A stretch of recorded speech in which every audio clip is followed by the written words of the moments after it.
شدید گرمی کا موسم تھا۔ شہر کے لوگ سورج کو برا بھلا کہہ رہے تھے۔ سورج کے لیے یہ شکایتیں نئی نہیں تھیں۔ یہ شکایت گرمیوں کے موسم میں اپنے عروج پر ہوتی تھیں۔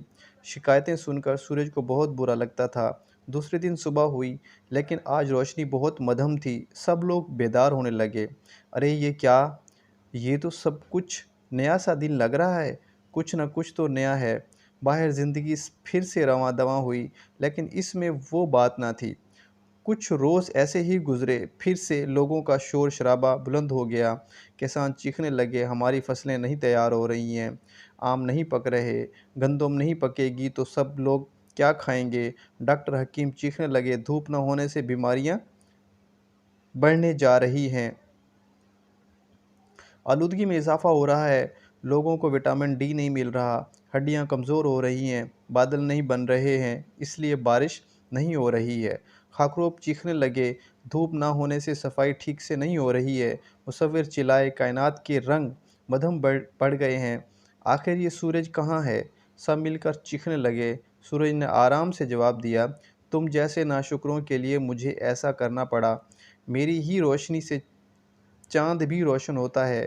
24 گھنٹے کام میں کروں اور بدنام بھی ہوں، کیا کوئی تعریف کا ایک جملہ بھی سننے کو نہیں ملتا؟ اب میں یہاں نہیں آؤں گا۔ یہ سننے ہی لوگوں میں بے چینی پھیل گئی اور سب لوگ پریشان ہو گئے۔ تب سورج نے کہا، یہ سارا کچرا، یہ گندگی، یہ ماحولیاتی آلودگی تم سب کی پھیلائی ہوئی ہے۔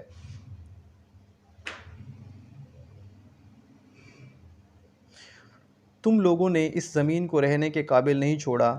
اس کی تباہی کے ذمہ دار تم خود ہو۔ جب تک تم لوگ اس کو ٹھیک نہیں کرو گے، میں بھی اپنی حرارت نہیں دوں گا۔ جب تم لوگ معاملات درست کر لو، زمین کو صاف ستھرا کر لو تو مجھے بتا دینا۔ سبھی کو اپنی غلطی کا احساس ہو گیا۔ سب نے صفائی کی مہم میں بڑھ چڑھ کر حصہ لیا۔ کافی محنت اور مشقت کے بعد صفائی ستھرائی مکمل ہوئی۔ سورج نے جب جھانک کر دیکھا تو اس کو بھی اپنی آنکھوں پر یقین نہیں آیا کہ یہ وہی شہر ہے۔ لوگوں نے سکھ کا سانس لیا، شکر ہے سورج نے اپنی شکل تو دکھائی۔ سب لوگ خوشی سے سرشار تھے۔ زندگی پھر سے رواں دواں ہو گئی۔